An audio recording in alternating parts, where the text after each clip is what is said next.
is a capacity crowd, Mark, and you know what? A fighter is a privileged person that his body is physically able, and he's been able to train enough to go in there and feel what it feels like to fight. It's an opportunity, but it's a privilege. Ladies and gentlemen, this is our second undercard fight of the evening, which will consist of 2 rounds. Beginning with the first fighter to enter from the blue corner, standing 5 feet 10 inches tall, weighing in at 167 pounds. Please welcome David Ibarra. David, tell me something about your training, your background. Training background, a little bit of everything, boxing, taekwondo, lately last 8 months in jiu-jitsu with Millennia. They stress a lot of wrestling with that studio, so a little bit of everything basically. I notice you keep looking over your shoulder. You expect somebody to jump out of the woodworks. You're looking for your opponent, and do you know anything about your opponent? You know, I know a little bit. I know he's a good kickboxer. I know he's got good kicks, obviously being a Muay Thai kickboxer. But training with Boss, I know he's going to have some good submissions also.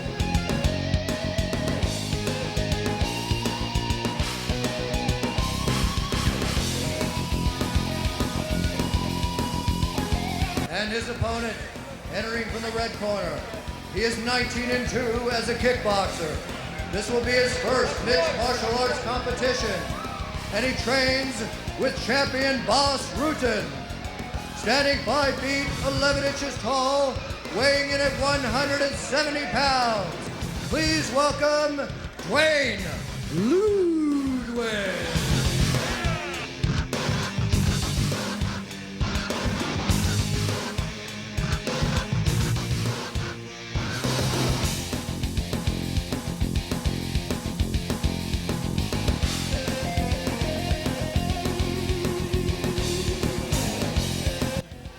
That's not a bad record. No, this should actually, he trains with my coach, actually, Boss Rutten, which should be pretty interesting. Okay, protect yourself at all times. You can't attack physically, do it verbally, okay? I will protect you, just help me out. Mouthpiece, good luck to you, okay? It's nice when you can retool a kickboxer and put him in grappling and jiu-jitsu and, you know, have that kind of... Well, that's true martial artists. You can't always fight on your feet.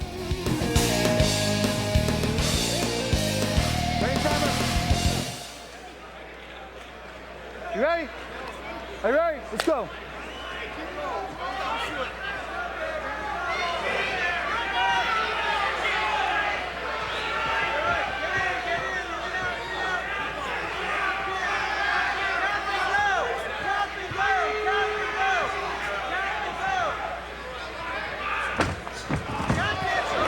And already I could see Ludwig is in a kickboxing position. He's kind of stand up, kind of erect, not quite low enough to be in a good wrestling stance, but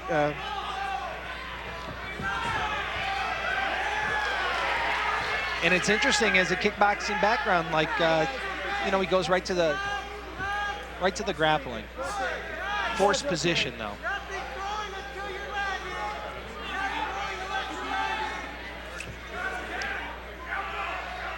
I think that with training with Boss, you acquire at least comfortable, you know, being on your back, even from a striking background. He at least gives me that confidence, I should say. Yeah, I'm certain he knows, he's familiar with this position here, this guard position, and he's relaxed. That's essentially what, if you're able to get through the fight through the first couple nerves of stepping in the cage, and your ability to relax really will determine how much stamina you can keep in the fight. You know, the one thing about experience, and even experience as a kickboxer, is you know you have to pace yourself. It's not all done the first 30 seconds. Sure. You have to breathe, you have to relax. I think it's essential when you get out there and you have your first adrenaline let. You know, you end up having at least the wits about you to know that, just like you're saying, I mean, it's a pace. It's not a race that's won in the first 10 seconds. Well, I tell my fighters that I've trained with to breathe, because it's like fighting underwater. If you hold your breath, you'll be in trouble. I agree. It looks like both fighters are pretty experienced from this position. They're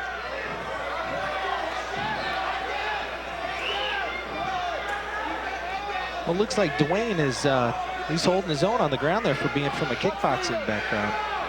Well, like you said, he trains with Boss, so we expect Boss to show him He's doing something with his legs. You may be able to tell me what that is. I can't even figure it out. It actually looks like he's got a hooked in a. He's got some kind of lock on. I can't make it out from here. If we could see the other arm, if he straightens out his other arm, he may have something. He's got one arm. Oh, he's got an arm bar. He's got an arm bar. That's, yeah. If he can go against it a little bit.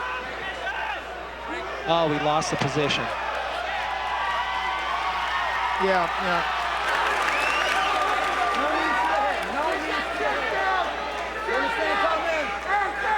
No knees to the head. Now let's see if he can do anything with the side control. No knees to the head. Body only. Body only.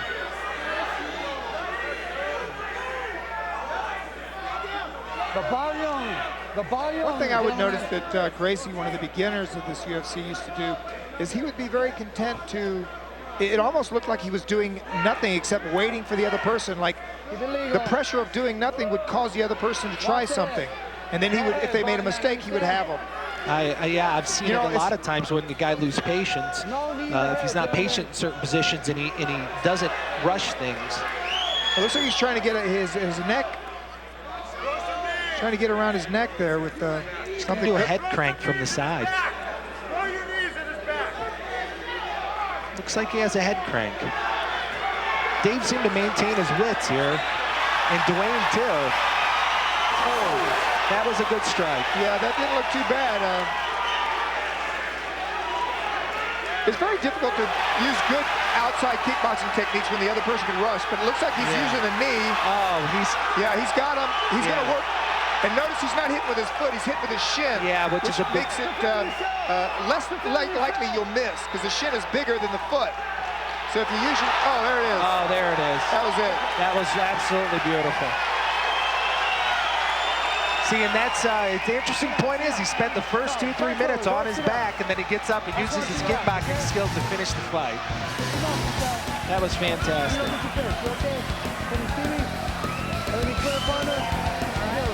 Well, you know, he set those kicks up with a couple of knees, and it's the body shots, I think, that probably took his ability to avoid the kick to the head, because he was pretty well damaged there. And then he just shot a couple of quick kicks to the head. You know, it doesn't take many. I mean, No. you know, the weight of the leg and the I just think kicks and knees are just some of the most devastating things that you can do to an opponent. They it's just break him self-defense. down. It really is. If you keep your opponent at the right distance, the knee is a deadly thing. The knee is a deadly weapon. And now if they're too close or too far, it's useless. But right at the mid-range distance, it's a dangerous technique.